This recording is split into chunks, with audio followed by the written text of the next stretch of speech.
Eu queria dizer da minha alegria de estar com os senhores aqui, né?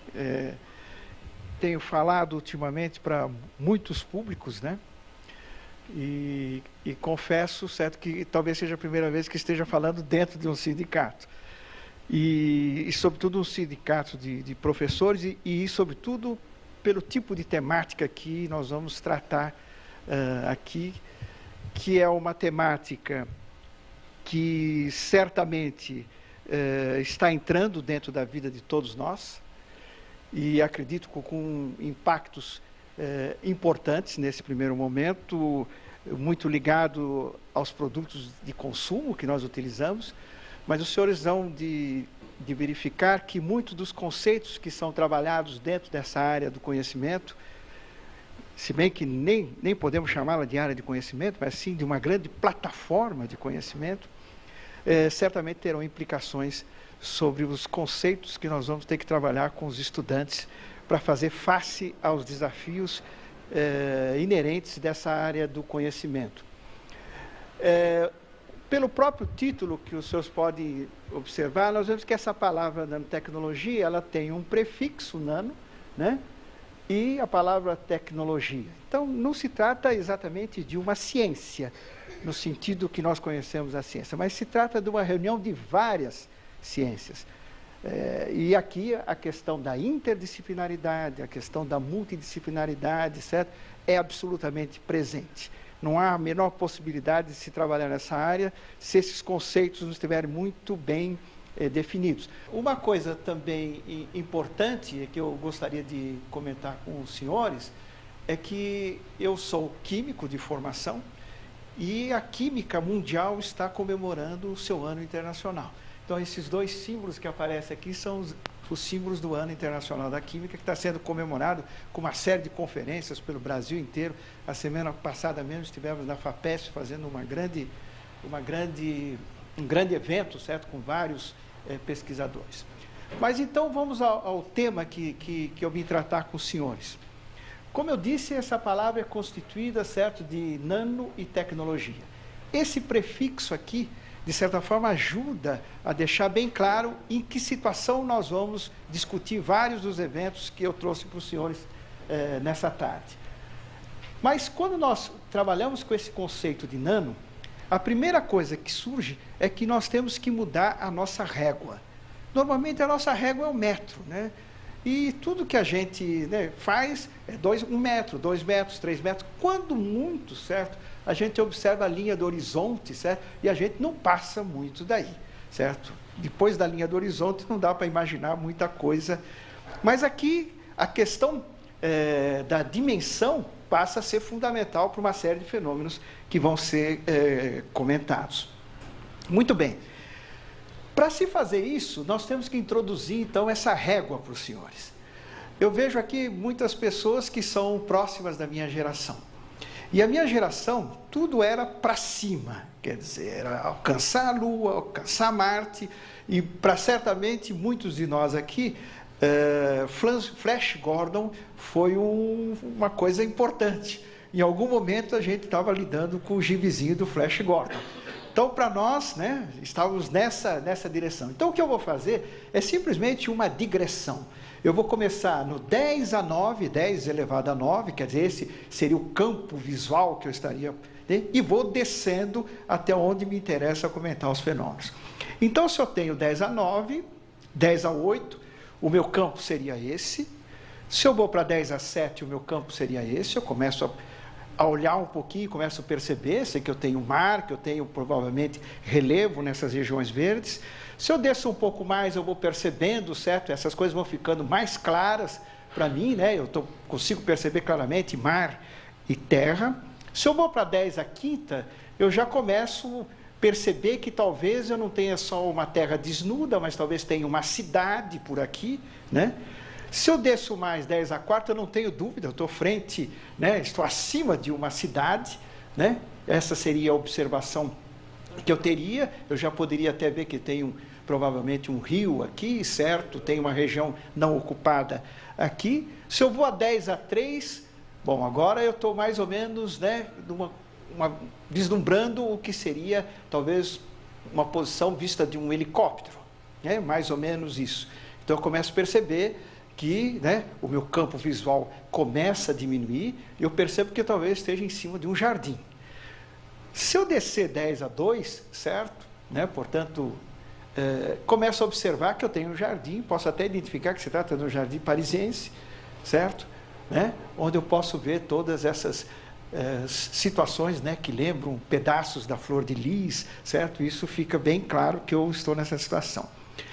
Bom, se eu chego aqui, eu acho um garotão aí deitado, certo? Esse é o meu campo visual, certo? Quando eu tenho, certo, 10 metros, né?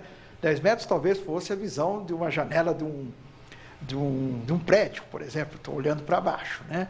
Se eu vou mais no detalhe, certo? Portanto, a 1 metro, eu vejo que realmente, né, ele parece que é uma pessoa bem apessoada, né? Se eu vou mais um pouquinho, 10⁻⁻1. Agora eu vou começar a descer para o outro lado. Então eu tenho aqui a pele humana, aqui eu tenho a textura da pele, aqui eu tenho a superfície da pele, onde eu posso ver, certo, aqui, certo, um pelo, certo, saindo dessa região. Se eu vou a 10⁻⁴, eu começo a ver a epiderme, né? Essa é a nossa pele, com esse tipo de observação. Se eu vou a 10⁻⁵, eu começo a ver células. Se eu vou a 10⁻�6, eu começo a ver o núcleo citoplasma, mas eu ainda não cheguei onde me interessa. Vou descer mais um pouquinho. 10⁻⁷, certo? Vejo a cromatina. 10⁻⁸, chego no cromossomo. Então, eu estou a um passo, certo, do nano, que é 10⁻⁹ do metro, ou seja, 1/1000º do metro. Quando eu caio aqui, eu caio exatamente, certo, nessa situação. Eu estou com as dimensões que podem ser relacionadas com o próprio DNA, certo? Estou a 10⁻⁹ do metro, certo? E a nanotecnologia ocorre todinha nessa região. Bom, pode surgir imediatamente a pergunta, mas como é que a gente faz nanotecnologia com essas coisas tão pequenas? E vocês vão ver que é possível fazer. E se fazer muita coisa, certo, dentro dessa escala de tamanho. Então, vejam, senhores, isso daqui, certo, determina muitas das propriedades novas que a gente começa a observar nos materiais. Ou seja, quando as substâncias atingem esse tamanho, as propriedades começam a mudar. Começa a aparecer uma nova física, uma nova química e muitas vezes até uma nova biologia. Toda dependente do tamanho no primeiro momento, mas que depende também de outras coisas. Bom, aqui então nós temos ainda algumas coisas para fazer um vis-à-vis, certo, dos tamanhos, né? Nanopartículas, por exemplo, que vocês veem no jornal, as nanopartículas são perigosas, não sei o quê, as pessoas acham que elas são perigosas porque ela tem de 1 a 100 nanômetros. Elas são muito pequenas. O fulereno, que é aquela bola de futebol que os químicos mostram, certo? Tem 1 nanômetro de diâmetro, certo? Os quantum dots, certo? Que na verdade são ilhas quânticas, né? São pontinhos que a gente coloca nesses LEDs, né? Que todo mundo tem, certo? Esses LEDs que a gente tem de telefone celular, certo? Esse tipo de TV especial, a iluminação, certo, dos túneis quando a gente vai para Santos, é tudo feito com LED. E esse LED tem esses pontinhos que nós chamamos de pontos quânticos ou quantum dots.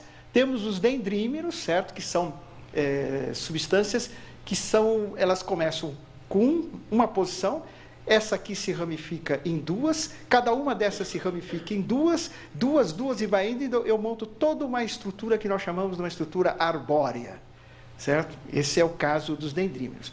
Aí, como a gente continua relacionando essas coisas? Quando nós vamos aqui para o átomo tem 0,1 nanômetro. Que átomo é esse? É o átomo de hidrogênio. Isso significa que para mim ter 1 nanômetro, eu preciso colocar 10 átomos de hidrogênio, um do lado do outro. O DNA tem 2 nanômetros, as proteínas têm de 5 a 50 nanômetros, os vírus têm de 75 a 100 nanômetros, as bactérias têm de 1000 a 10.000. Quer dizer, bactéria, quando nós estudamos em ciência, eram coisas minúsculas. Só que no terreno da nanotecnologia elas são enormes, né? Porque 1000 nanômetros é um micron.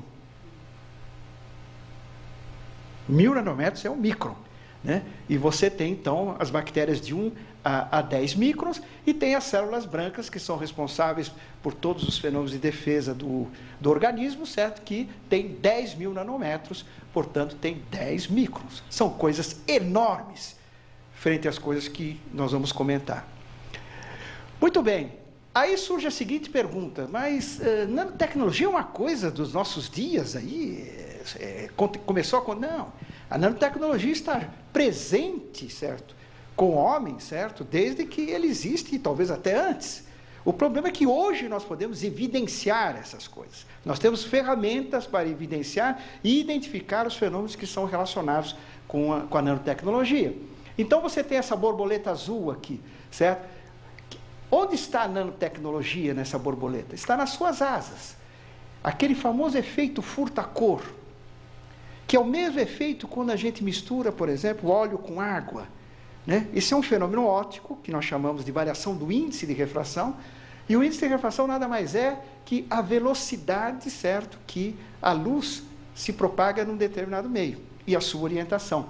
Então a gente vê essa coisa que parece um lusco-fusco, né? Quer dizer, que é muito conhecido nosso. Nós temos esse bichinho aqui, que é a lagartixa. Mas onde está a nanotecnologia da lagartixa? Está exatamente nisso aqui, nas suas nanoventosas. E essas nanoventosas têm uma aderência tão grande a qualquer tipo de material que ela pode andar de cabeça para baixo, pode andar do lado sem cair. Então ela compensa, certo, todas as forças que, de certa forma, queriam fazer com que ela não ficasse presa na parede, através desse sistema de nanoventosas, que lembra um pouco, certo, o efeito velcro. É um pouco diferente, mas aí lembra um pouquinho o efeito velcro. E aqui nós temos, talvez, uma das coisas mais interessantes, que são nossos dentes.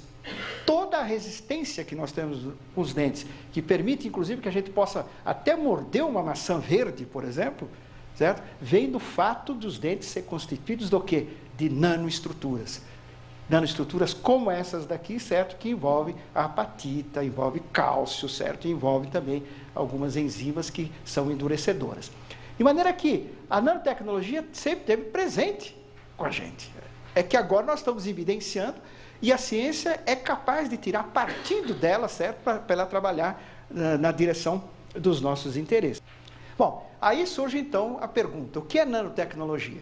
Essa pergunta é feita em todo quanto é lugar, certo? Bom, é uma definição que eu vou dar absolutamente provisória, porque é uma área em construção. Então, isso que eu coloco aqui, simplesmente está mostrando o que nós entendemos por nanotecnologia hoje, né? Algumas palavras são bastante importantes nessa definição. Bom, é praticamente tudo, é estudo, design, criação, síntese, manipulação, aplicação, formação de dispositivos, construção de nanosistemas, enfim. Só que tem uma dimensão aqui que é colocada.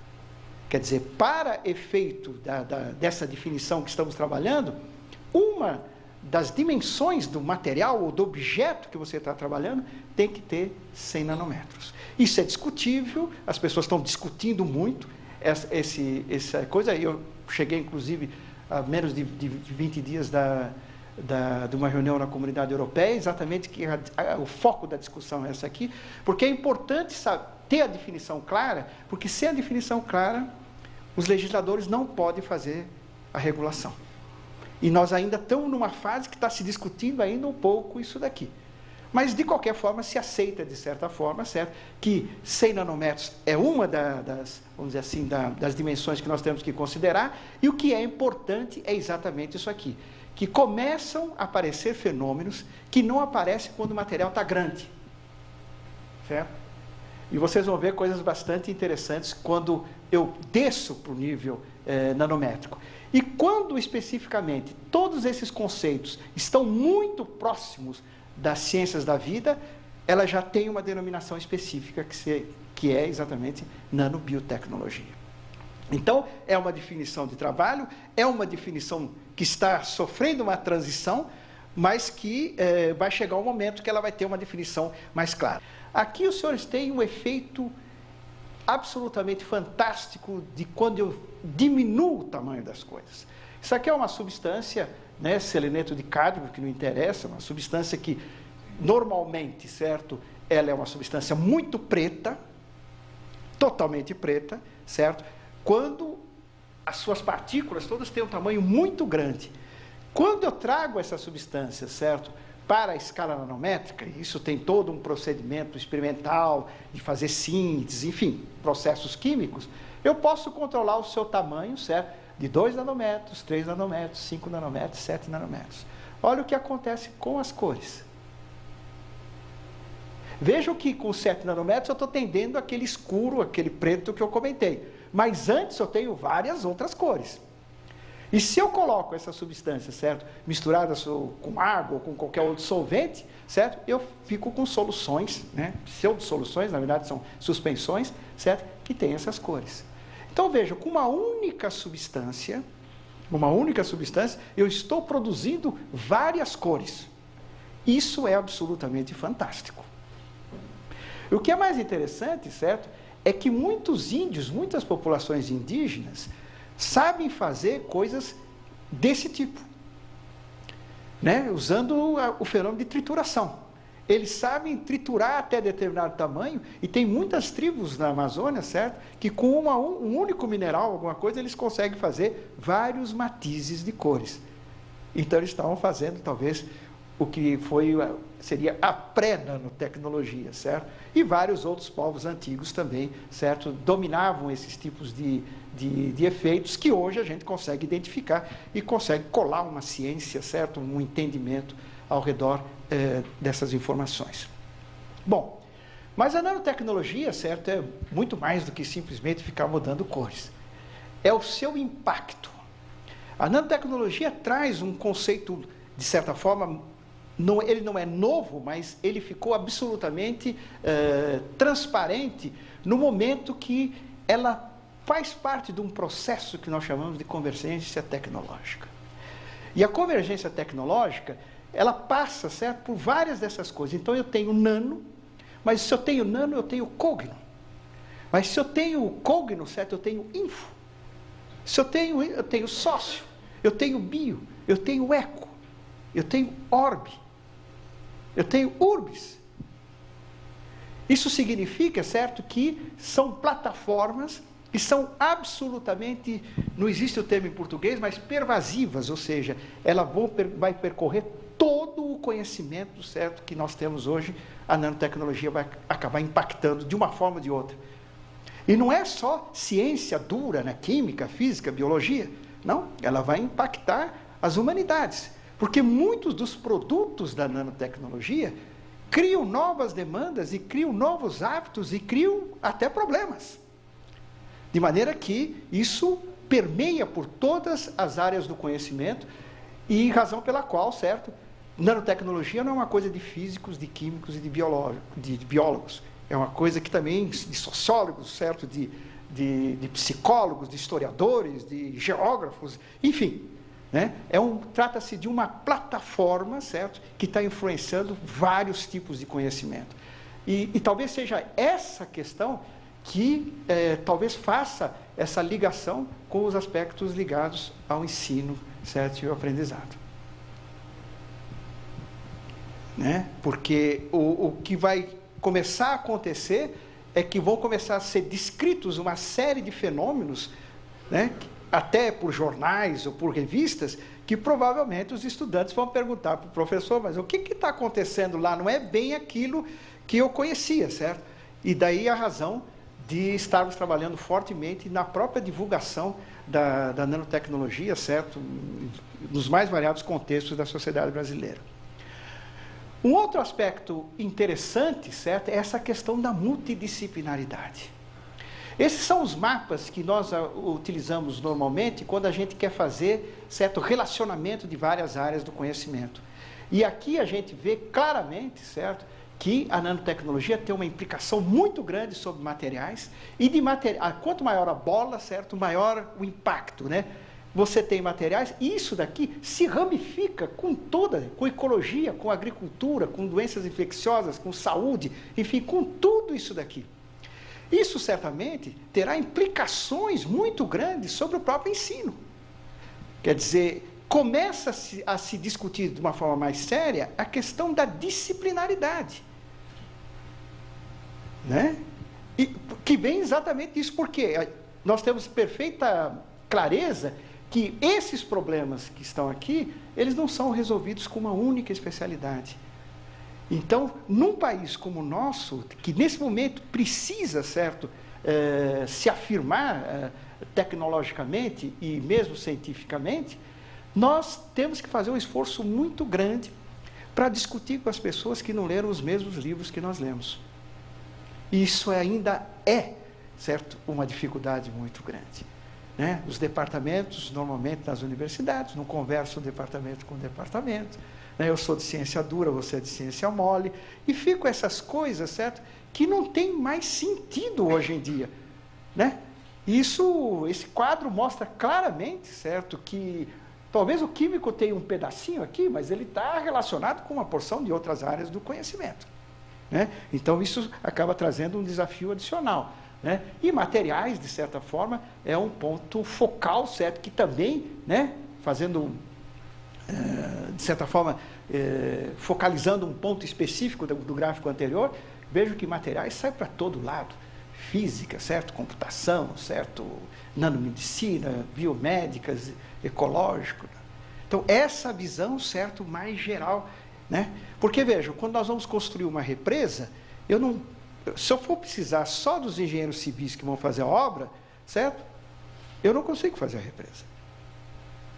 Porque eu tenho o problema da água, da hidrologia, eu tenho o problema das populações que moravam naquela região e que vão passar para outro lugar. Aí eu tenho um problema histórico, geográfico, tenho um problema biológico, certo? Vou ter que retirar os animais que estão lá e depois colocá-los em outro ambiente para ver se eles conseguem, certo, procriar. Enfim, isso é a multiplicidade, isso é efetivamente essa multidisciplinaridade que as novas áreas do conhecimento, que não são tão novas, elas só estão reunindo, né? Nós estamos num momento de síntese, de certa forma, estão trazendo, certo, para o contexto. E isso certamente terá implicações sobre a educação. Isso é quase impossível imaginar que isso não venha a acontecer. Bom, como é que a gente faz nanotecnologia? Existem duas maneiras de fazer nanotecnologia. Pegar uma pedra, certo? E ficar raspando essa pedra até ela ficar com o tamanhinho, certo? Nano. Você vai precisar de uma maquinaria fantástica para fazer isso, certo? Mas existe gente que é especializada nisso, certo? Geralmente os físicos e os engenheiros, eles fazem exatamente isso. Os nossos chips que nós utilizamos nos nossos computadores são feitos por esse processo, de cima para baixo. Né? Então, existe uma maquinaria especial que vai fazendo todas essas coisas, litografia, etc., e faz o chip. Mas tem uma outra maneira de construir isso, que é de baixo para cima. Isso, quem gosta de fazer isso, quem são? Os químicos e os biólogos.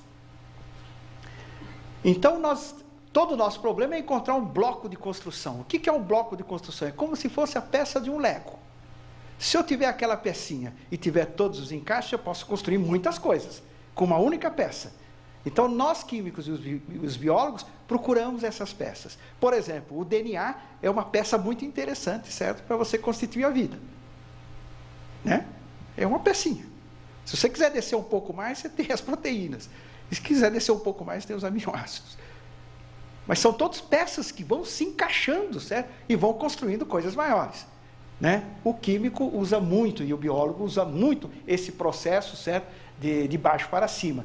Mas, na verdade, ambos são importantes dependendo daquilo que você está fazendo. Por exemplo, um caso típico, certo? Desse de cima para baixo. Né? De cima para baixo, o que você tem aqui? Você tem aqui o braço de uma máquina que se chama-se microscópio de força atômica. O que é o microscópio de força atômica? Certo? É um bracinho, e veja que ele tem aqui uma pontinha, né? Essa pontinha é tão fina que ela termina num átomo. Um único átomo aqui na ponta. Né? Então, vocês podem imaginar o grau de sofisticação, certo? E vocês veem que essa pontinha, certo? Ela fica andando em cima dessa superfície. Por que eu trouxe esse exemplo para vocês? Porque existe em Zurique, no ITH, certo? Que é um grande instituto que agora está montando uma estrutura maior com a IBM, certo? 10.000 desses bracinhos. Certo? E esses bracinhos, você põe o programa no computador e manda todos esses bracinhos funcionarem. E eles começam a esculpir, porque a pontinha dele fica, você pode pôr um pouco de temperatura aqui, ele começa a esculpir e esculpe isso aqui, ó. Todas essas coisas aqui, todas essas peças exatamente iguais. O que é essa peça? Essa peça é aquilo que faz, certo, o seu computador funcionar. Isso é um chip. Então veja que coisa impressionante, né? Quer dizer, você hoje consegue chegar a uma situação de ter um átomo na pontinha aqui e você constrói, certo, essas estruturas, essas réplicas exatamente iguais. Né? Isso é que nós chamamos de nanofabricação. E por que uma peça de plástico? Uma peça de plástico porque hoje a gente fala em eletrônica flexível. Ou seja, uma eletrônica que você pode enrolar no teu braço, né? Você pode pôr no teu braço, pode pôr no teu pescoço, pode colar na tua camiseta, certo? E medir o seu batimento cardíaco, certo? Não precisa ser mais uma máquina, certo? Que está acoplada. Pode ser um plástico com propriedades, certo? Eletrônicas importantes. E isso é que nós vamos ver, certo? E já estamos, de certa forma, vendo. Né? Tanto é que o Brasil fez a opção por essa eletrônica de plástico, que ela é menos barata. Para mim fazer uma fábrica de semicondutores, eu gasto 12 bilhões de dólares. E eu, com 1 bilhão de dólares ou menos, eu consigo fazer uma fábrica disso aqui. Certo? Só que eu não posso pôr essa eletrônica num Boeing. Mas eu posso pôr essa eletrônica para ligar o meu CD, para o meu telefone celular, para várias outras coisas. Então essa foi a opção brasileira, porque não existe dinheiro, certo, para montar uma fábrica, certo, no nível internacional para fazer da maneira convencional. E aqui também uma outra animação que mostra, certo, que eu posso ter sistemas, né, onde eu coloco as partículas, eu coloco as moléculas aqui e deposito. Né? Vem, deposito, eu posso trocar aqui a substância que eu coloco aqui, então eu posso fazer, né, um sanduichinho, certo, com diferentes recheios, né? E por que eu trouxe isso daqui? Eu trouxe isso daqui porque vocês vão ver que ele vai estar num contexto muito interessante, né? E que nós já não podemos, de certa forma, viver mais, certo? Sem que existisse uma máquina que fizesse isso, né? Então, provavelmente tem algum produto aí, certo? Que é totalmente baseado nesse tipo de processo.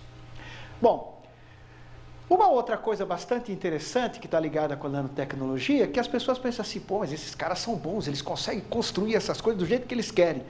Muitas vezes não é isso, na verdade é a auto-organização, é uma coisa sozinha. Quer dizer, quando eu jogo óleo com água, o que acontece, certo? O óleo fica em cima da água e fica perfeitamente organizado. Ninguém falou para ele se organizar daquele jeito.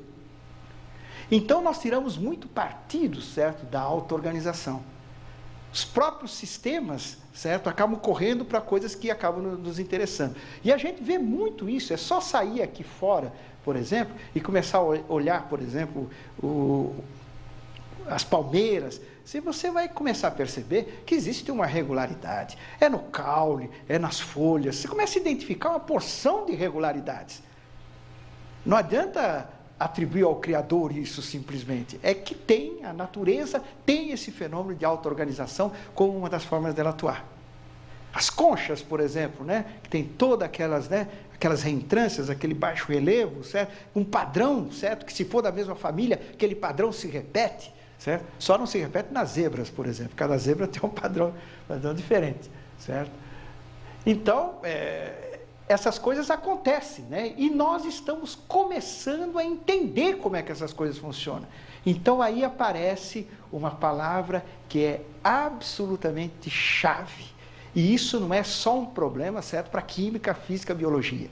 É também para as humanidades, que é a complexidade. Os fenômenos complexos, né? Fenômenos que dependem de mais de uma variável. Né? Quando a gente vai fazer um estudo num bairro, por exemplo, por que está dando mais sarampo, não sei o quê, a solução não é trivial. Não é cartesiana, mexo aqui, acontece aqui. Existe a complexidade, que é esse entrelaçamento das várias variáveis, certo? Que levam a uma definição do que vai acontecer. Por exemplo, o tsunami. problema de complexidade, né?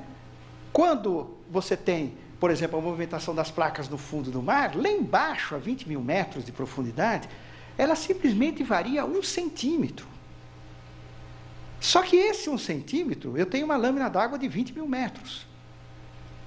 Aquilo se propaga. À medida, certo, que eu vou chegando e diminuindo a lâmina de água, vocês veem o tipo de onda que eu começo a ganhar, certo? De 12, 13 metros de altura, quando ela arrebenta na praia, né? Isso está tudo ligado com o problema da complexidade, é o problema dos ventos, é o problema da própria densidade da água, da salinidade, enfim, de várias coisas. Não dá para tratar isso aí como se fosse um problema. Mexo aqui, acontece aqui. Mexo aqui, acontece aqui, que é bem cartesiano.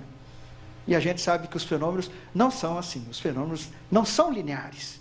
Os fenômenos são não lineares. O problema é que nós, para simplificação, né, quando a gente escreve qualquer função matemática, se tiver algum matemático aqui, eu ponho um termo constante e ponho a primeira derivada. Só que muitas vezes são mais importantes as derivadas superiores, porque elas variam mais rapidamente, né?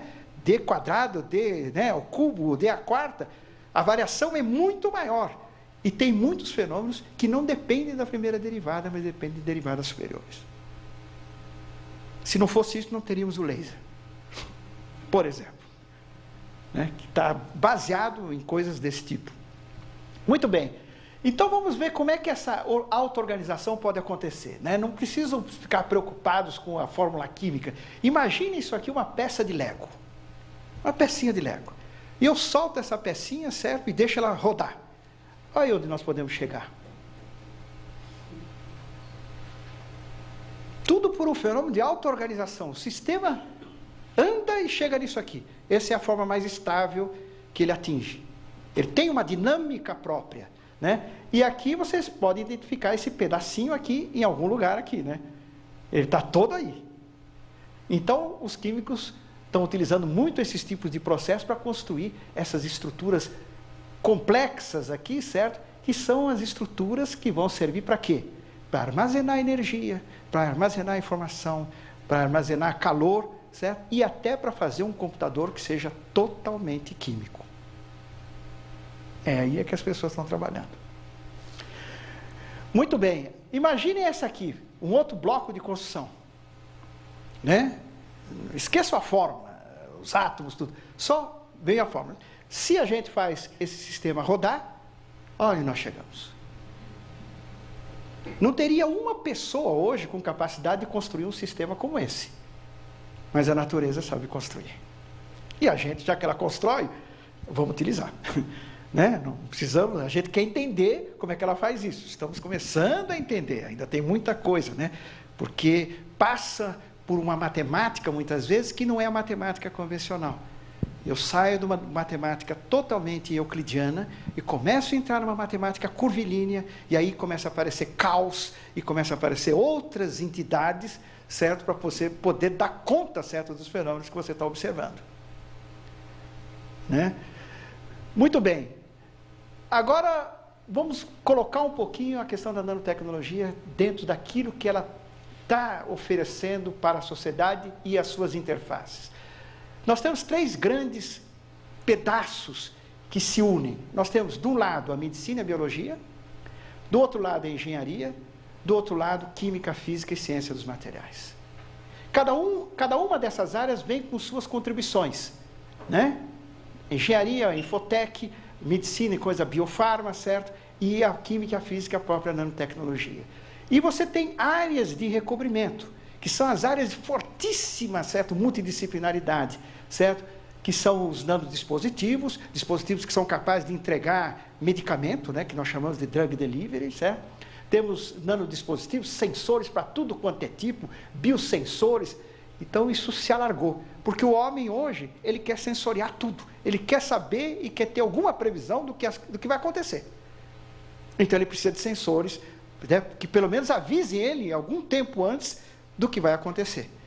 Então vocês vejam que, né, é difícil imaginar que engenharia tem alguma coisa a ver com medicina e biologia e com química e física, certo? Mas só tem. As equipes de nanotecnologia, certo? Inclusive na Unicamp, a minha equipe, por exemplo, é absolutamente pluridisciplinar.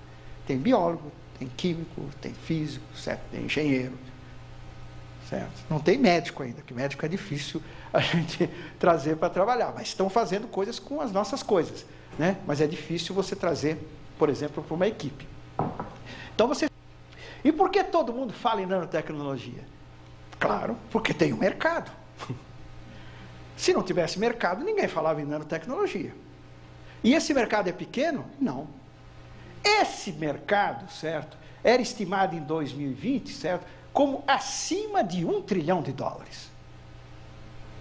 Então, quando você tem uma coisa como essa, não há como. As pessoas vão, né, se envolver. Tanto é que nós temos 60 programas nacionais de nanotecnologia. Todos os países importantes têm seu programa de nanotecnologia. Porque estrategicamente é extremamente importante. Na medida em que você não tem nenhum negócio na economia existente, certo, que pudesse anunciar valores, certo, dessa ordem. Então, houve, certo, decisões nesses 60 países, eu digo 60 porque são 60 que têm programas muito bem estabelecidos, mas quase todo o país, certo, tem alguma unidade ou alguma coisa trabalhando com nanotecnologia. Inclusive até uma nanotecnologia que está muito ligada, efetivamente, certo, a algum tipo de diferencial. País que tem muito ouro está fazendo nanotecnologia de ouro. País, por exemplo, como o Canadá, que tem muita floresta, está fazendo uma nanotecnologia de aproveitamento de recursos florestais. E o Brasil também está escolhendo certo, porque não dá para você dar tiro em tudo quanto é lugar, né? Então você tem que combinar, como se trata de negócio no fundo, você tem que combinar seus diferenciais, né? Sejam de produtividade, de mão de obra, de matéria-prima, certo? Com essa plataforma enorme que é a nanotecnologia. Muito bem, nessa linha, certo, nós fizemos um estudo muito grande, certo, diretamente para a Secretaria da Presidência da República, que foi exatamente ver quanto é que a gente injetaria, certo, dentro da economia brasileira, se a gente rapidamente atingisse um determinado ponto, né? E na época, em 2007, a gente estava falando em $10 bilhões, certo? Injetar, certo, na economia brasileira. Hoje a gente sabe que esse número já é muito maior, né? E as pessoas falam assim, não, mas isso é muito dinheiro.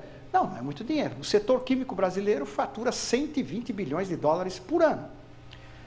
Introduzir 120 bilhões, introduzir 10 bilhões é quase um vegetativo, não é nada excepcional. É só trabalhar um pouquinho, certo? Você injeta. Então isso aqui pode ir a muito mais. E sobretudo uma coisa, os empregos que são gerados por essa indústria, eles não são empregos de R$1.000. Eles são empregos de R$4, R$5.000. Então a grande perspectiva do Brasil gerar empregos bem remunerados também passa, certo, pela nanotecnologia. Daí a gente tem um programa nacional, daí a gente tem isso aqui como um dos pontos do PAC, que é o Programa de Aceleração do Desenvolvimento, né? Porque isso aí é estratégico para o país, né? Nós não podemos, certo, imaginar e mexer no pré-sal se a gente não dominar vários dos aspectos dessa ciência. E do ponto de vista acadêmico, do ponto de vista da geração de conhecimento novo, o Brasil vai muito bem. Qual é o nosso problema? A transferência do conhecimento para o setor produtivo. Esse é o nosso grande gargalo, certo? Porque, de uma forma ou de outra, nossos alunos não são preparados para se envolver nesse tipo de processo. Então, muitas coisas morrem nas teses, certo? Nas prateleiras das universidades. Mas alguém pagou isso, certo? Foi pago uma bolsa, foi pago o dinheiro para fazer a pesquisa. Nós não podemos jogar dinheiro dessa maneira, né? Não que a gente precise ser absolutamente prático, não. Mas a gente precisa fazer uma segunda leitura do conhecimento que nós produzimos, para ver se aquele conhecimento pode ser acoplado a alguma coisa, em algum lugar, ou algum produto, ou algum setor, certo? E, com isso, ajudar a alavancar esse setor. Então, mas a gente já evoluiu bastante, né? O Brasil não tinha bem clara a cultura de patentes. Quer dizer, as patentes são fundamentais, porque as patentes, né, esse conjunto, certo? Aplicações, patentes e inovação, são 3 termos que andam juntos, eles não se separam mais dentro do mundo moderno, né? Então, urge, né, que a gente leve para as salas de aula, certo? Essa questão da inovação, a questão da propriedade intelectual, que são fundamentais, porque, como eu disse, isso é negócio. E sem proteção, proteção intelectual, isso não anda, porque a ausência da proteção, a ausência da proteção intelectual gera uma certa insegurança jurídica. E quando você tem insegurança jurídica, não há negócio.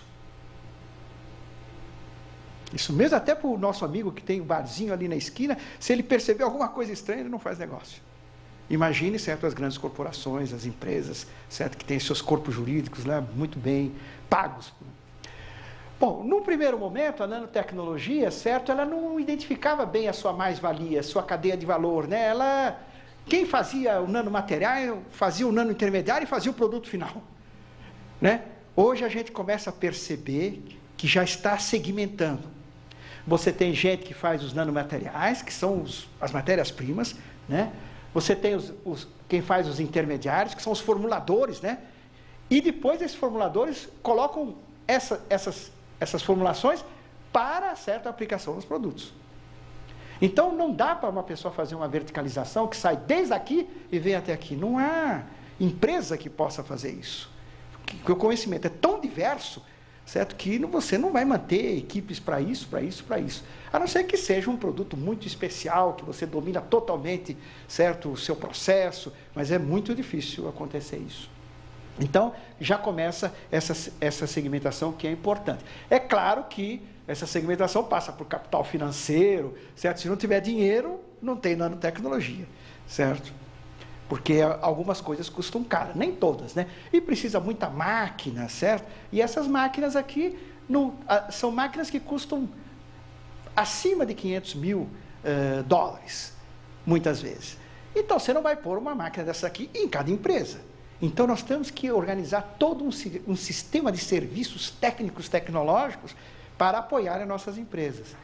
E aí, certo, a gente está contando seriamente com quem? Com o Senai. Então, o Senai vai ter uma nova função. Já está tendo uma nova função. Porque ele tem uma capilaridade enorme pelo país. Em todo lugar você encontra uma unidade do Senai, certo? E, certamente, essa ligação com o setor produtivo vai ser feita em grande parte por eles, né?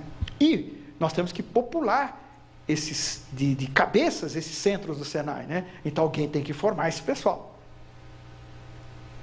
né? Não há como, não dá para a gente chegar e falar, não, vamos lá e vamos montar. Monta e depois não tem gente para rodar a máquina, né? Essa aqui é a coisa. Essa aqui talvez não seja muito importante, talvez seja importante chegar aqui. Quais são os produtos da nanotecnologia? E talvez aqui a gente comece a ter algumas surpresas. Por exemplo, energia. Não, a gente está vendo um catavento aí, mas onde é que está a nanotecnologia aí? A nanotecnologia está na pá do catavento. Como na pá? Bom, vocês imaginem, esse catavento pode ter 70, 80, 120 metros de altura. Se essa pá, certo, fosse metálica, os senhores já imaginaram a logística para subir uma pá dessa, 70, 80 metros? Isso está em terra. Mas a maioria dessas instalações no mundo estão em alto mar.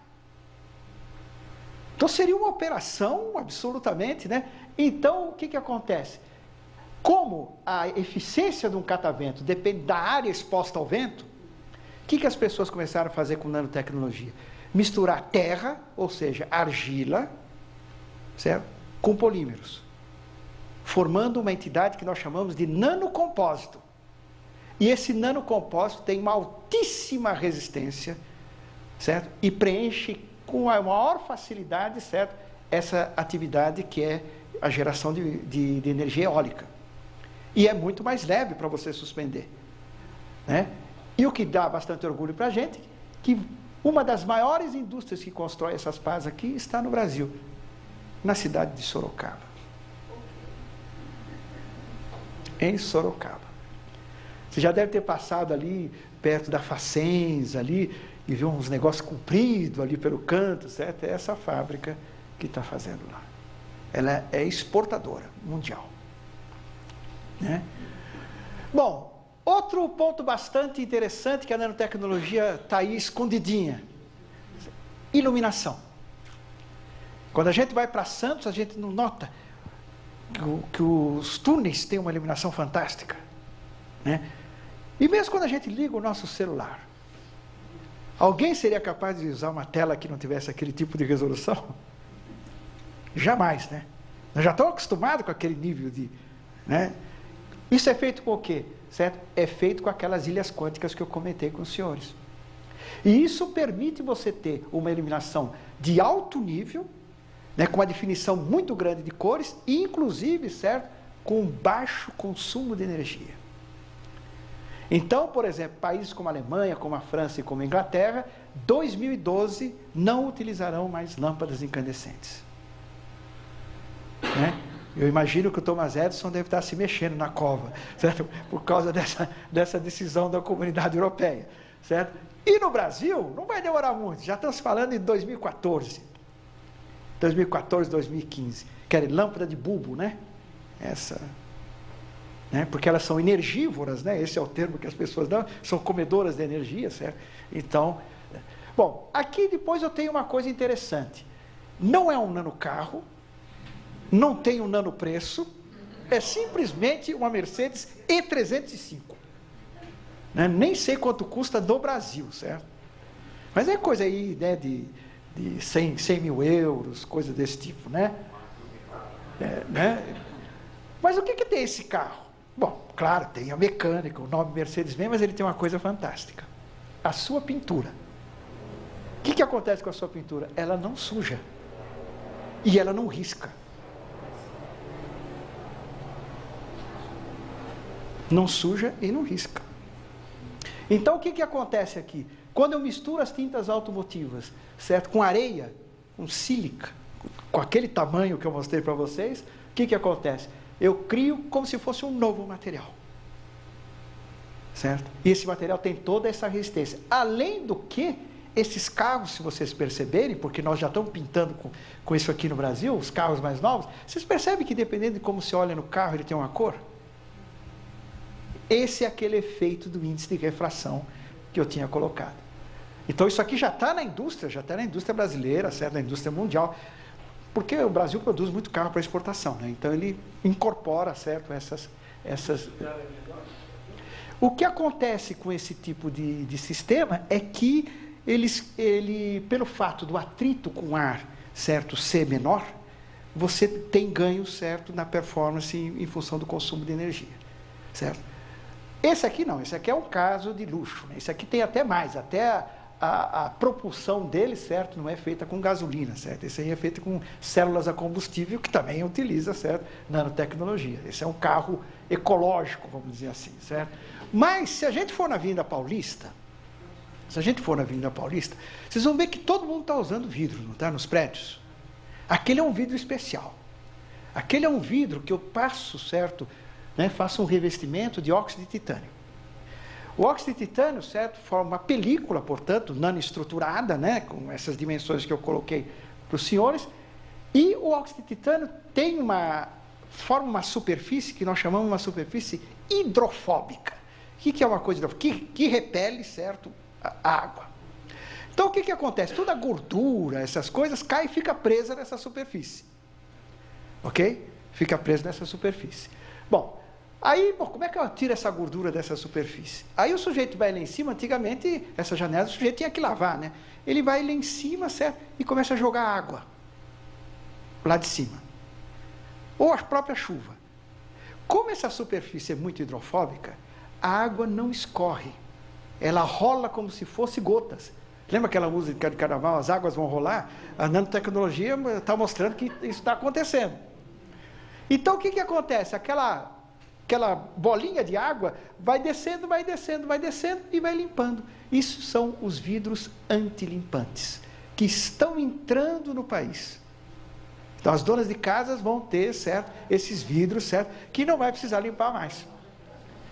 Certo? Isso já é também uma contribuição da nanotecnologia. Quem gosta de esportes, por exemplo, né? Quem gosta de tênis, certamente conhece, certo, a marca Wilson, que faz as melhores raquetes de tênis. O que tem nas cerdas dela? Tem nanotubos de carbono. certo? Que também é uma substância da nanotecnologia. Isso dá, certo, o quê? Uma grande resistência, né? Que faz com que esses pessoal consigam fazer esses saques aí que passa de 150 km por hora. Né? Tem gente que saca mais de 150 km por hora, certo? Porque você tem um material de altíssima resistência. Depois você tem, certo, os tecidos. Né? E qual é o problema dos tecidos que foi resolvido pela nanotecnologia? Primeiro, pode cair qualquer coisa aí em cima, certo? Que não suja. Né? Gordura, certo? Não suja. E, principalmente para os jovens, né, que usam suas calças 3 meses seguidos, né, geralmente não tem odor. Certo? Então, vocês já viram que, tranquilamente, isso aqui é muito bom para meias, essas coisas, né? Então, nós, no laboratório, estamos trabalhando muito com isso daqui, mas a nossa preocupação é tecidos antibacterianos, que são tecidos, certo, para combater exatamente os problemas com bactérias em hospitais. Certo? Então, ele é lençol, travesseiro, essas coisas, né? A gente trabalha muito dentro dessa linha de uma nanotecnologia ligada a políticas públicas. A gente tem relacionamento forte com a indústria, mas a linha mais forte é políticas públicas. Certo? Bom, aqui vocês têm, né, os mais antigos, lembram de uma coisa chamada Topware. É coisa velha, eu sou antigo também. Né? Só que hoje você tem o Fresh Longer, que é o sucedâneo, certo? E isso aqui é muito bom, porque você coloca o alimento lá dentro, ele demora mais tempo para deteriorar. Certo? E isso daqui também tem um impacto sobre as embalagens, de maneira que o tempo de um produto na prateleira pode ficar maior. E ao ficar maior, ele pode ser consumido com qualidade mais tempo. E como nós temos sempre um problema seríssimo de falta de alimentos, né, para alimentar, então vários tipos de embalagens especiais são utilizadas para a preservação de um tempo maior dos alimentos. Isso os americanos chamam de shelf life, tempo de prateleira. Bom, aqui eu entrei numa área interessante, certo? Quem conhece isso daqui, né? Que eu sei que nós professores ganhamos muito, né? Então, nós podemos, né, comprar o primordial Antance, né? Que são 30 gramas que custam $200. Né? Esse aqui é bom, né? Esse aqui é bom, tira aquela coisa preta do olho, né? Eu comecei a usar agora, certo? Eu trazia para minha mulher de vez em quando, certo? Agora eu trago os meus escondidos, certo? Porque tem dia que a olheira é maior do que o rosto, certo? Então a gente precisa esconder, né? Senão os alunos ficam pensando que a gente foi para a balada, né? E não é bem isso, é computador mesmo, certo? Então aqui vocês vê um valor agregado absurdo, né? $100, $130, um potinho com 30 gramas, né? Você imagina, quanto a gente paga um saco de cimento? Que é uma coisa que gasta energia para fazer, certo? Toda logística, não sei o quê, certo? Acho que com um potinho desse aqui dá para comprar vários sacos de cimento, certo? Então, vocês veem como massa cinzenta custa dinheiro, né? Como conhecimento, certo? Custa dinheiro. E aqui a área de fármacos, né? Que está evoluindo muito, né? No sentido de você, muitas vezes até está usando fármacos antigos, mas você está com novas formas de ministrar. Né? Você tem sistemas que você nanoestrutura e ele vai exatamente onde ele tem que ir e deposita ali. Então, a área de câncer, por exemplo, está crescendo muito as possibilidades em função, certo, da presença desses novos sistemas que fazem encapsulamento de fármacos ou que levam fármacos para a direção bem definidas, né? Se resolveu vários problemas, por exemplo, de quando você coloca stent no coração, dava muito problema de infecção. Hoje você reveste já o stent com uma nanoestrutura que ao mesmo tempo evita a infecção e também ministra remédio através de um processo de drug delivery. Quer dizer, é inimaginável. Mas talvez eu mostre uma coisa para vocês que talvez seja capaz de enfechar todas essas coisas um pouquinho mais para frente. Se perguntar para vocês qual é a grande coisa, certo, que a nanotecnologia fez, né? Que é uma coisa que tem visibilidade, é esse bichinho aqui, que mudou a nossa relação com a música. Né? Hoje a gente sai e tem um monte de gente ouvindo música o dia inteiro. Não sei se é bom ou se é ruim, só sei que eu tenho um dado médico. que se você usa, certo, desde adolescente, certo, até os 40 anos, essa música pesadíssima no teu ouvido, certo, com 40 anos você vai ter um problema de audição sério. Provavelmente vai usar um outro aparelhinho, mas para ouvir agora. O que os outros falam, não é para ouvir música, certo? Porque realmente, né, a coisa é complicada. E lembra aquele processinho que eu mostrei para vocês? Esse processinho é que faz isso. E o que tem aqui? Tem aqui aquilo que nós chamamos de uma memória flash. Então, isso foi muito interessante, porque todo o Ocidente achava que tinha que fazer computadores cada vez mais rápidos. E o pessoal do Oriente fala, não, as pessoas não querem coisa rápida, eles querem armazenar. E se deram bem. A LG fez isso e é o grande líder do mercado de pendrive, todas essas coisas, né, que é armazenamento de informação. Porque nós somos colecionadores, no fundo, né?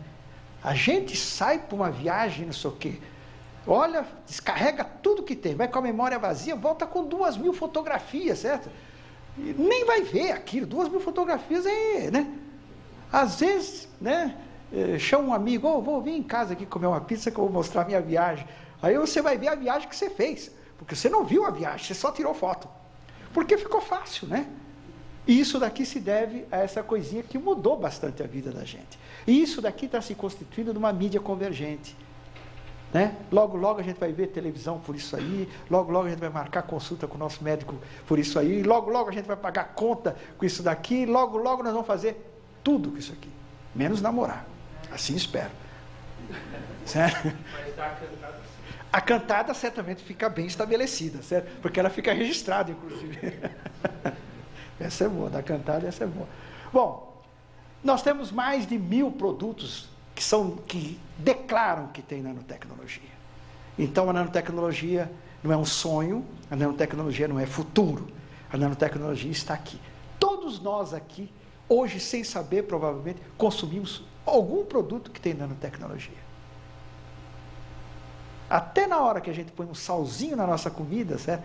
Nós estamos consumindo nanotecnologia. Porque se não tivesse nanotecnologia misturada com o sal ia empedrar. Então, se vocês olharem atrás dos produtos, né, nos alimentos, tem aqueles números que a gente não sabe, E203, E260, não sei o quê, for ver, muitos deles, certo, já tem essa característica, né? Bom, as áreas que temos mais nanotecnologia aplicada, que área é? Saúde e fitness. Que tem o maior número de produtos. Né? Vejo que é bem maior do que casa e jardim, automotivo, né? Mas isso aqui tudo pode crescer, né? Então, esses isotônicos que a gente toma na academia, esse negócio, certo? Pode ter. Não estou dizendo que tenha, mas pode ter. Né? E aqui, quais as substâncias mais utilizadas? Aí chama atenção, é a prata. Por quê? Porque nós estamos tendo um problema muito sério de bactérias, e das chamadas bactérias resistentes à vincomicina, que são as MRSA, que muitas pessoas chamam das superbactérias. E elas habitam todos os nossos ambientes, sobretudo os ambientes hospitalares. Isso, de certa forma, justifica um pouco aquilo que eu comentei anteriormente, a gente está fortemente trabalhando com esse tipo de problema. Mas isso aqui é velho conhecido da gente. Né? Os da minha geração que estão nessa sala, e os que um pouquinho abaixo, certamente já tomaram água de moringa. E certamente já tomaram água de filtro. E se a gente quebra um filtro, que às vezes ele quebra, vocês vão ver que dentro dele é preto. O que é aquilo? Prata coloidal. Né? Mantém fresquinho, certo? E evita, certo, que a água se deteriore. Tinha no rótulo. Tinha no rótulo, exatamente. Era o Salos, né? O famoso filtro Salos. Então, essas coisas, elas estão... Não é que elas estejam voltando, a gente está entendendo essas coisas. Aquilo tudo de colocar, sabia que não crescia bactéria, mas era tudo empírico, ninguém sabia exatamente o que estava acontecendo. Hoje a gente sabe o tamanho das partículas, sabe que se tiver partícula maior ou menor vai funcionar mais ou vai funcionar menos, a gente já sabe tudo isso. Muito bem, então aqui, certo, vocês vão ver uma coisa que as próprias imagens vão mostrar o que está acontecendo. São os implantes. Então, aqui eu estou implantando, certo, na pele, um sistema como esse, com um toque, a tela aparece. Ok? E vocês veem que eu tenho várias coisas, ele até cumprimenta você, certo? Não eu, a Virgínia, né? Certo? E ele vai, tem uma série de funções aqui, certo? E ele vai, enfim, vamos trabalhar um pouquinho com ele. Vamos ver como é que está, certo? A questão do nosso coração. Aí está o seu coração em tempo real, você vendo na sua mão.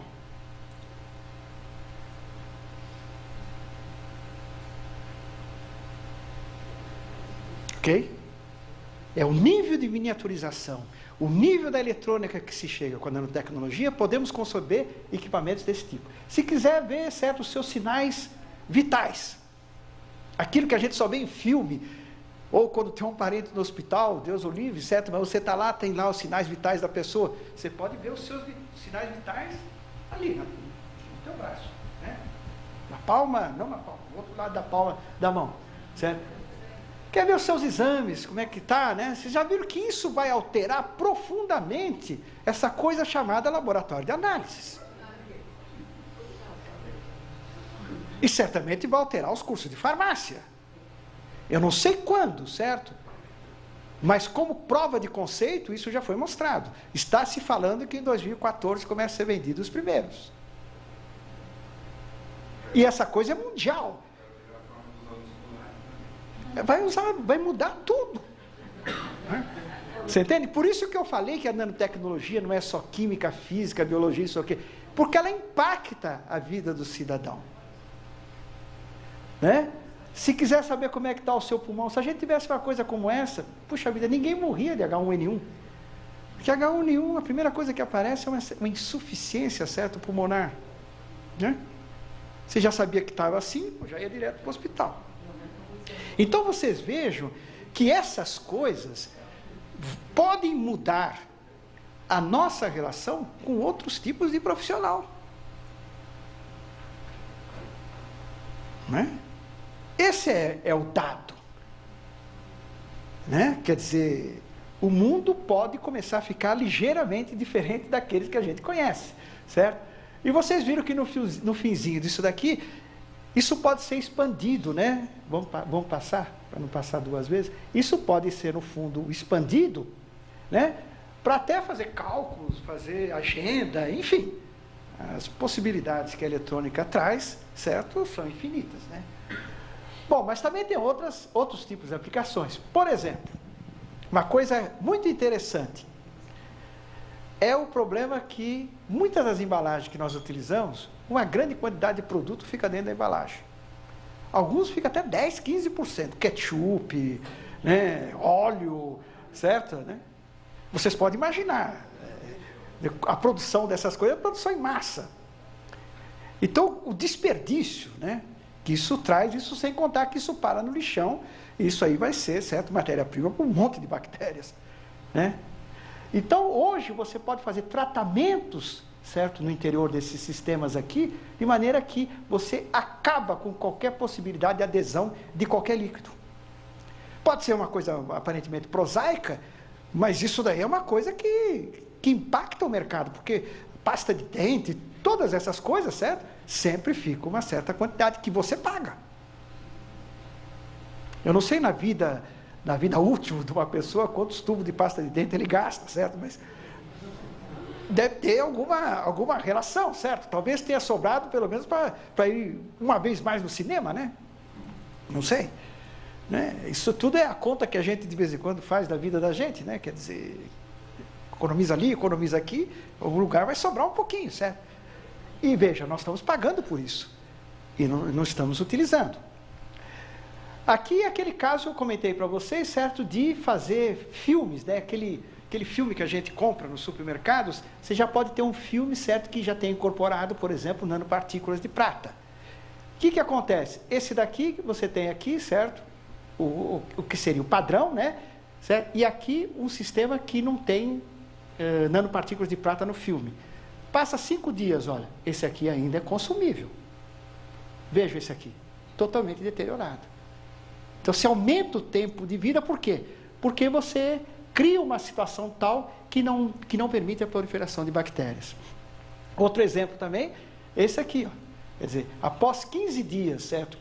Com um sistema com controle, um filme que tenha que ser tratado pela nanotecnologia, certo? Se não usa um filme não tratado, você já tem o material totalmente, né? As frutas totalmente... Isso daqui não é coisa científica, isso aqui são todos produtos, né? Vocês estão vendo que tem tudo nome aqui, certo? Isso são produtos comerciais, que talvez estejam dentro daqueles 1.200 que eu comentei com vocês. Esse talvez seja um dos efeitos mais interessantes. Esse é o das águas vão rolar. Certo? Isso é bonito, porque onde a gente vê isso? De manhã cedinho, quando a gente vai ver as plantas, a gente vê o orvalho. Né? Se alguém mora perto ou já passou numa fazenda de cana-de-açúcar, é muito bonito ver isso, certo? Né? Na cana-de-açúcar, na folha é muito interessante. Se a gente vai olhar o que é isso aqui, são todas essas protuberâncias, certo? Que são nano. Então, o que acontece? Essa gota aqui, ela não tem possibilidade de escorrer. Ela se junta e forma aquilo que nós chamamos de hidrofobicidade. Isso aqui é o chamado efeito Lotus. É conhecido como efeito Lotus, né? Então, as gotas não escorrem mais. Elas acabam rolando. E aqui, certo? Fica bem claro isso, né? Pode deixar cair vinho na gravata, que não tem problema. Não vai sujar a gravata. E quando eu estou falando de gravata, eu estou falando de sangue, eu estou falando de óleo, estou falando de gordura, estou falando de uma porção de coisa. Certamente... Hã? Batom. Opa, mas aí é perigoso. Batom no colarinho... Não, mas aí é meio abrasivo. Aí eu tenho a impressão que acho que a coisa passa e vai para a fibra, certo? Mas vamos pensar no assunto, né? Né? Então, essas coisas aqui, certo? Elas estão evoluindo, né? E vocês podem imaginar as mais variadas aplicações, né? Isso aqui também vai para roupas íntimas, certo? Femininas e masculinas. Nós temos um problema seríssimo com os nossos idosos, né? Que tem que usar, certo? As fraldas, certo? Então passa tudo por aí, né? Passa tudo por aí. Então vocês veem que isso aí movimenta, né? Uma coisa enorme. Né? A gente às vezes nem sabe o que está acontecendo, mas essas coisas estão aí presentes. Bom, indo já para o fim das coisas, aí aparece uma substância meio exótica, mas ela não é tão exótica. Certo? Todos nós já ouvimos falar em grafite. E dos tempos do nosso colégio, nós vimos que o grafite tinha uma estrutura muito interessante. É como se fosse um pão de forma empilhado, né? Tudo quanto é livro de ciência, não sei o que, mostra isso daí. Só que as pessoas conseguiram fazer o seguinte, destacar a folha o pão de forma, quer dizer, aquele plano, e enrolar esse plano. E quando eles fizeram isso, eles fizeram, certo, aquilo que nós chamamos de nanotubos de carbono, que é a substância mais extraordinária, certo, feita pelo homem, certamente nesse século. Então você pode fazer com uma folhinha só dobrar, ou pode fazer tipo bolo de rolo, ou rocambole, né? Enrolado assim, né? Como aquele bolo de rolo, né? Bolo de rolo o pessoal do Nordeste que fala, né? Em São Paulo é rocambole, né? Então você pode fazer. E foi o professor Ijima, certo? Que inclusive vai estar no Brasil, certo? Em setembro, certo? Que fez isso. Bom, quando a gente vê essa coisa assim, é uma coisa feia, né? Veja, então aqui o que eu estou mostrando para vocês? São as microscopias eletrônicas. São máquinas maravilhosas que permitem a gente observar essas coisas. Então vamos no detalhezinho. Vamos pegar um detalhezinho aqui, ó. Onde está assinalado? Olha, a gente vê direitinho, certo, o quê? Essa concentricidade, certo, do enrolamento. Né? E o que é isso? É aquela coisa chamada auto-organização, que eu falei. É um pouco a natureza que faz isso. A gente força um pouco a natureza a fazer isso, mas ela é que toma conta do processo. E você começa a construir objetos. Então, os químicos, os biólogos, os engenheiros, nós não estamos mais construindo só compostos químicos. Estamos construindo objetos moleculares. Que é um conceito completamente diferente. Né? Bom, aí aparecem vários tipos desse aqui. Vocês vão ouvir falar muito de grafenos, né? Que o grafeno provavelmente vai substituir o silício nos chips. Isso é uma verdadeira revolução. Se isso acontecer, por quê? Porque para fazer o silício para o chip se gasta muito. Ao passo, certo, que isso daqui é bem mais barato.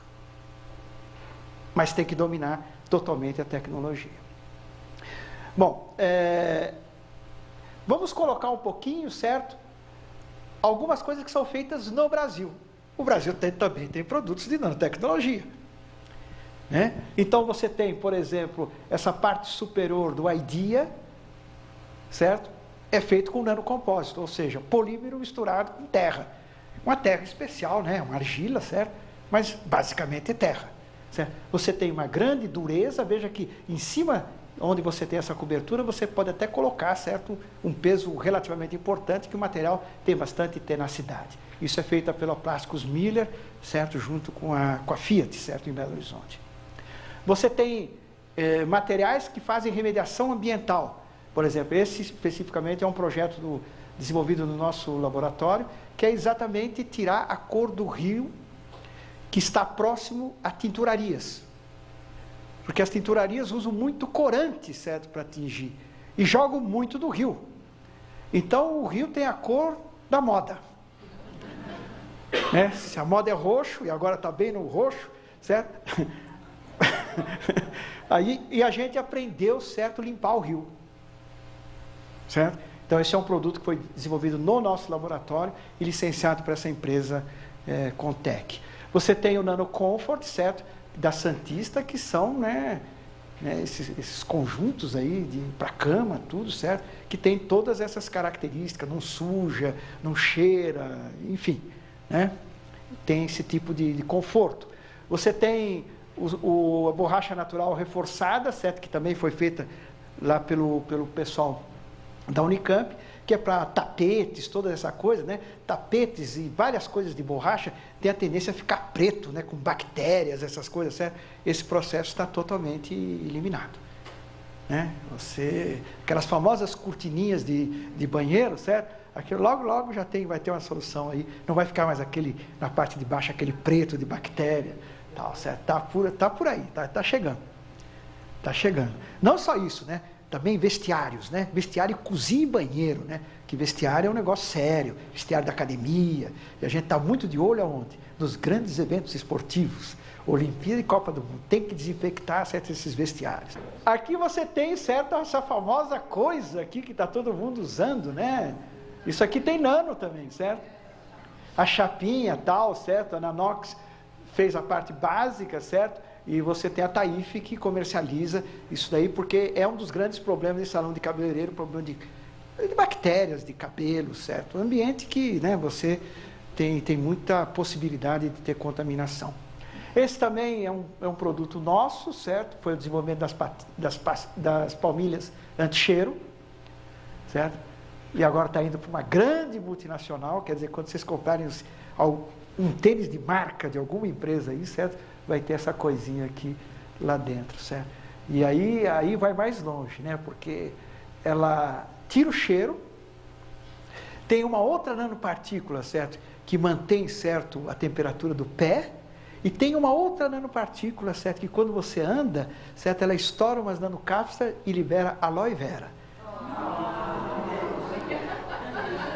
Então isso aí é um conceito de multipalmilha. Isso é uma multipalmilha. Não fui eu que fiz nada disso. Foi uma empresa que fez tudo isso e falou assim: professor, desmonta o que nós fizemos e veja o que nós fizemos. E nós desmontamos o que os inventores fizeram. Nós não inventamos nada, mas nós temos máquina para saber o que foi feito, o que tem, de que jeito está, não sei o quê. Né? Uma espécie de quebrar, certo, em pedacinhos o que já foi feito. Aqui vocês têm pinturas, né? Várias coisas para pinturas. Aqui vocês têm o tanquinho da Sugar. Não tem um tanquinho que... Antigamente a classe C e D usava isso, né? Mas agora não usa. Agora ela teve uma promoção, agora está comprando máquina de lavar roupa mesmo, certo? O que é bom, né? Mas os tanquinhos ficavam tudo preto aqui de bactéria, né? Aí foi incorporado nanopartículas de prata, certo? E esse produto foi campeão de vendas, certo? Durante muito tempo. Bom, aqui não precisa nem falar, né? Boticário, Natura, Ana Pegova, todo esse pessoal, certo? Tem usado nanotecnologia. Todos. Né? Eu sou consultor de uma dessas empresas aí, e é muito interessante, né? Minha esposa que às vezes fica preocupada, né? Que às vezes eu vou para ambientes assim que eu nunca jamais imaginei como professor universitário frequentar, né? Que só tem modelos, assim, certo? É uma coisa interessantíssima, né? Somente quando envolve tecidos, né? Aí tem os tecidos nanotech, né? E então você veste uma noiva, certo? Com tudo, 2 ou 3 metros de cauda, tudo, você junta todo o tecido e pesa, você dá 1,5 kg. Quer dizer, tudo, né? Essas coisas nanofibra, todas essas coisas estão tudo aí. Esses tecidos altamente cintilantes, que a gente vê que parece que é metálico, isso é tudo nano, que faz esses efeitos, né? Bom, só que nem tudo é benefício. Toda tecnologia tem 2 lados. Tem os seus benefícios e tem os seus riscos. E não adianta tapar o sol com a peneira. Nós temos que trabalhar com os riscos da nanotecnologia. E hoje, todas as tecnologias passam por você saber administrar o risco. Né? Você tem que saber administrar o risco, saber quando tem risco, quando não tem, né? Porque na verdade você tem que preservar, certo, o consumidor final que vai receber esses tipos de produtos.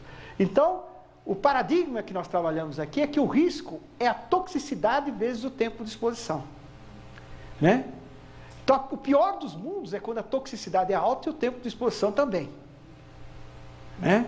Aí é complicado. Mas a gente está conseguindo já em vários sistemas, né, se aproximar um pouco de baixa toxicidade e tempo de exposição também baixo. Nesse momento, certo, as pessoas que estão mais expostas a isso aqui é a comunidade científica. Porque nós estamos nos laboratórios trabalhando com isso, certo? Não diluído a 1% como aparece no produto, mas trabalhando com o produto 100%.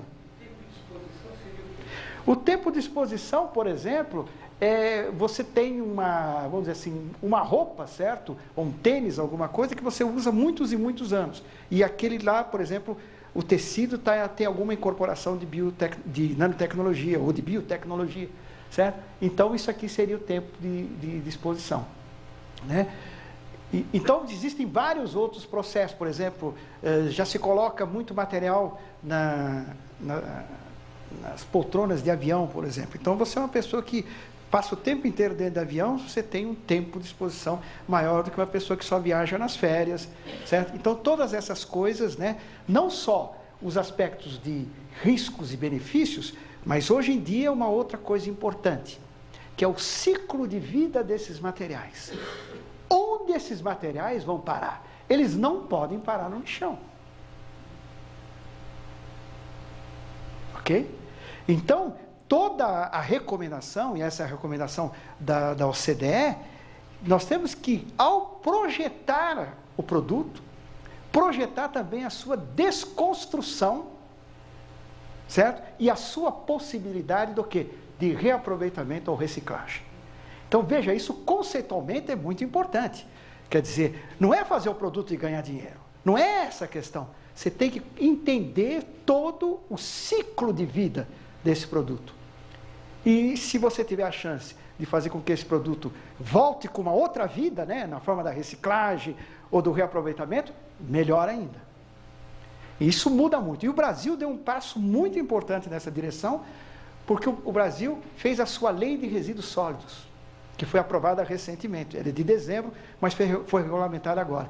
Então, se eu construir essa caneta, certo? Eu tenho que desconstruir essa caneta. Certo? Eu não posso jogar essa caneta em qualquer lugar.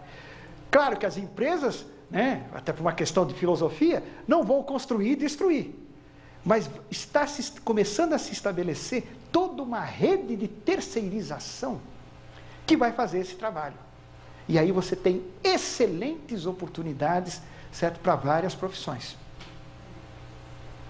Esse é um nicho muito interessante, porque essa lei é o tipo de lei que tem todo jeito para pegar. Essa pega. Né? Então eu tenho conversado muito com várias escolas no sentido de orientar um pouquinho, certo? De ver se pode ter um especialista que pode passar perto desse perfil de quem vai fazer essa reciclagem, né? Quer dizer, e a gente cada vez mais vê que o lixo não é só lixo mais, né? O lixo é algo tão importante quanto, né?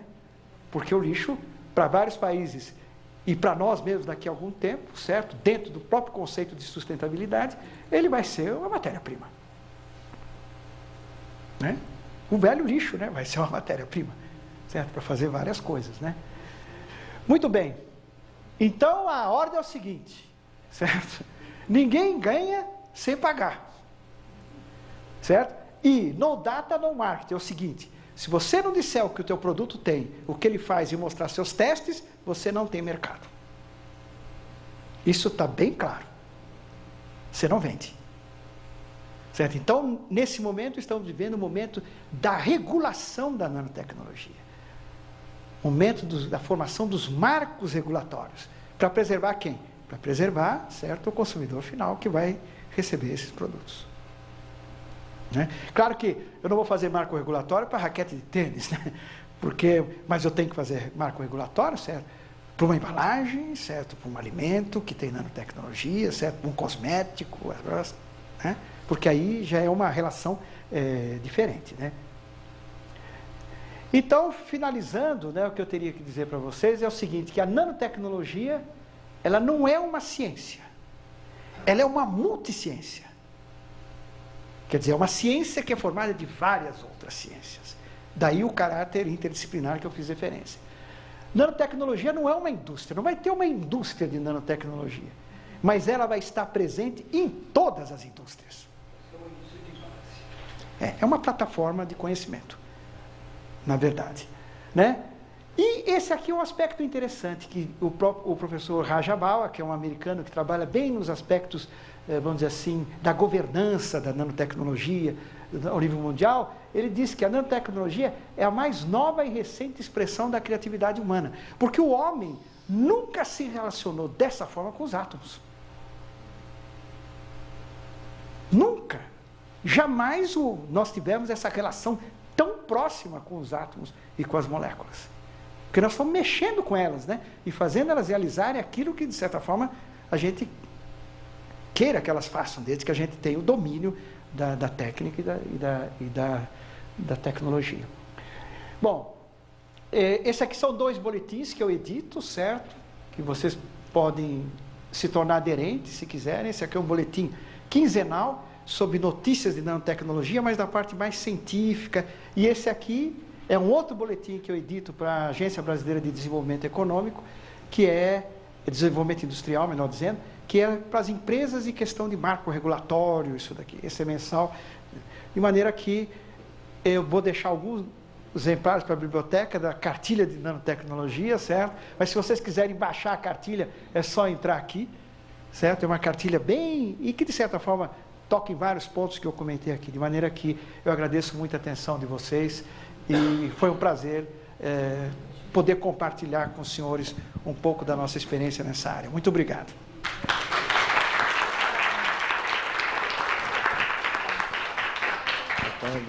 Eu participei de um mini curso, do curso que o senhor deu no SBQ, há uns anos atrás, que foi de 2006, em Águas de Lindóia. O senhor esteve lá, eu estive também. A minha pergunta, eu sou da área têxtil, né? E o senhor mencionou a utilização da nanotecnologia na mudança da coloração do rio. Seria assim, esse produto de polímeros para tratamento de efluentes, seria isso? A coloração do rio, o tratamento da água do rio? No caso aí, nós desenvolvemos umas nanopartículas que têm uma afinidade muito grande por corantes normais de indústria têxtil, certo? Principalmente Sim. Os corantes aniônicos. Então, há uma grande absorção, né? Essas partículas absorvem o corante, certo? De uma maneira absolutamente fantástica. Quer dizer, você consegue grau de vamos dizer assim, de eliminação de corantes da ordem de 95%, 100%. Quando nós fizemos esse projeto, o que aconteceu que a empresa estava interessada no produto em si. Mas a gente viu uma série de vantagens, então a empresa aumentou, cresceu, e hoje ela propõe soluções, certo, de remediação ambiental de indústrias têxteis. Certo? Você não pode comprar o produto, ela propõe uma solução com as máquinas, com o tratamento primário, o tratamento secundário, até a eliminação total da cor da água do efluente. Então é nesse aspecto. Agora, a área têxtil é uma área que tem absorvido muito a nanotecnologia. Os tecidos antibacterianos, esses tecidos que têm esse efeito hidrofóbico muito forte, certo? E várias outras coisas também, certo? Que não estão no mercado ainda, certo? Mas que são importantes. Por exemplo, existem tecidos hoje em dia que você pode incorporar eletrônica, essa eletrônica flexível. Então, são tecidos que têm aquilo que nós chamamos de eletrônica ubíqua, quer dizer, ele carrega, na verdade. Então, um exemplo, existe já uma camiseta, certo? Que exatamente no ponto do coração, aqui, você tem, certo, um sistema eletrônico flexível e que monitora o seu batimento cardíaco. E esse sinal pode ser jogado ao seu celular, certo? De maneira que, sem usar aquele de implantação, você também pode saber, mas aí é só batimento cardíaco, certo? E muitas outras coisas. Por exemplo, você tem essa eletrônica ubíqua, por exemplo, colocada em tecidos de roupas de pessoas que têm mal de Alzheimer, por exemplo. E nesse caso aí, certo, é para ele ficar ligado com o GPS para localizá-lo no caso dele se perder. Então, tem muitas soluções, né? Muitas e muitas soluções que a nanotecnologia tem tornado possível. E talvez uma solução muito importante hoje é exatamente essa área de revestimento, de tecidos com propriedades eletrônicas. Por exemplo, certamente vocês ouviram falar de uma coisa chamada Cloud Computation. Quer dizer, Cloud Computation é um grande balcão, uma grande instalação, onde você deixa todos os seus dados. Você não tem mais dados no seu computador, certo? Os seus dados ficam nessa instalação, como se fosse um banco de dados. Só que uma instalação como essa tem muitos computadores, precisa estar refrigerada tudo. Isso gera uma eletricidade estática absurda. E as coisas vão começar a dar choque em um determinado momento. Então, o que você faz? Já tem pessoas, certo, fazendo tecidos, onde eles incorporam um nanotubo de carbonos, e os nanotubos de carbono, certo, fazem aquilo que em física a gente conhece como gaiola de Faraday, para eliminar a eletricidade estática.